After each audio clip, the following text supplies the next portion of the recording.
Hi, this is James Sedley. Welcome back to the Living in Savannah channel. Today I'm going to talk to you in a bit of a more light tone than some of the recent postings, which seems appropriate as I record this in the wake of Nicole passing through and the rain, which is still with us, and the cloudy and dreary weather the last couple of days. Thankfully, not a major weather event for us here in the Savannah area. And hopefully the last of the named storms for this hurricane season. In any event, I'm going to talk today about the 4 categories of buyer that you don't want to be and that no agent wants you to be, present company included. While today's video is definitely intended to be more of the tongue-in-cheek side of things, I think that there are some potentially useful insights for those of you that are thinking about buying a home here in the Savannah area or the Lowcountry or anywhere else for that matter. As always, I appreciate you tuning in. Thank you for liking, subscribing, and sharing. And with that, let's jump into the 4 don't be this buyer categories. First of these is the renter and buyer's clothing. You know, you think that you might buy something in the future, but even if the best deal ever were presented to you on a silver platter, there's no chance that you're pulling the trigger. And certainly not for the foreseeable future. You know, that's great that you know that that's the situation, and I appreciate that. I just hope that you'll be upfront about it. While I generally don't handle rentals, I can give you some suggestions and point you in the right direction, perhaps provide you with a referral.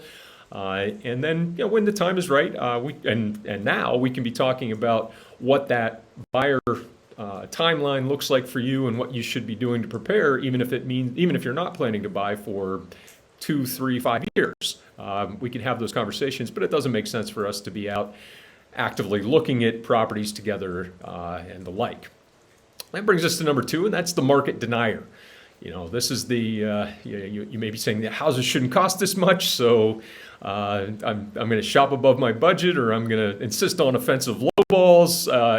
It's that sort of mentality. If you think that home that is now $700,000 or $800,000 that was $500,000 just 2 years ago should be selling for $500,000.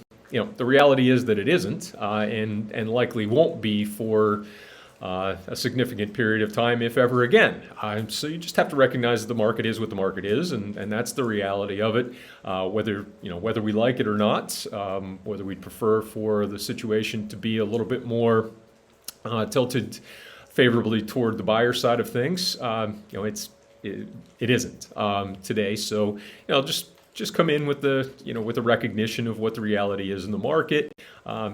We can have the conversation. I can continue to keep you apprised of what's going on in the market. If it does look like the trend is to present more favorable circumstances that are a little closer to what your expectations and budget are, then I'll keep you apprised of that. Or come back when you think that the timing is right and better, and that your budget and the market realities are more aligned. That brings us to number 3, and that's the information shopper, let's say. This is the person who comes in, he has no intent of using me or another agent as an agent, but rather wants to accumulate, soak in as much knowledge as possible about the market, ask a bunch of questions, spend some hours on the phone or together in person, and then turn around and buy an FSBO directly and not utilize an agent or something else along those lines.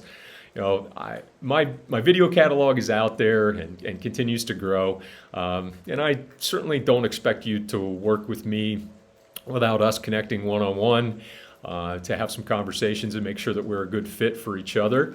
But if you're going to reach out and you're going to engage in that one-on-one and go beyond the free videos that are out there, please come in with the intent or the expectation that if we are a good fit, that we will work together, and just be honest with yourself about that.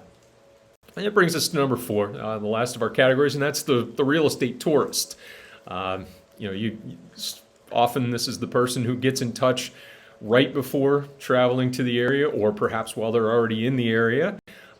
Maybe it's a day like today and golf or tennis or sightseeing is off the agenda because of the weather, or somehow other plans are scuttled, and you think it's a good idea to go out and look at some houses. don't get me wrong. I bought my first condo in Naples, Florida, prior home, about 15 years ago, under very similar circumstances. A day that looked much like today, when I had not planned to go out and look at homes, but did. But I also came in that day and connected with an agent that I worked with, knowing what my budget was, knowing what I was looking for, and knowing that I was planning to buy if the right opportunity presented itself, which it did. If you can't check at least the first and third of those boxes, let's be realistic and not go on a bunch of showings. Rather, we can hone in on some areas for surface exploration for now, and then aim for showings on a future visit, and continue to communicate about what opportunities are out there and what areas might be of the most interest when you're honestly ready for me to be your realtor and not your tour guide. So again, the bottom line is it's just about communication, being direct and being honest. I want to help you in any way that I can. That may not be as your agent, but certainly that would be my hope. But I can also help you in other ways, even if I'm not. But just be upfront with me and be honest with yourself about what your situation is. As always, again, I appreciate you tuning in. Thank you so much for liking, subscribing, and sharing, and I will look forward to seeing you in the next episode. Thank you.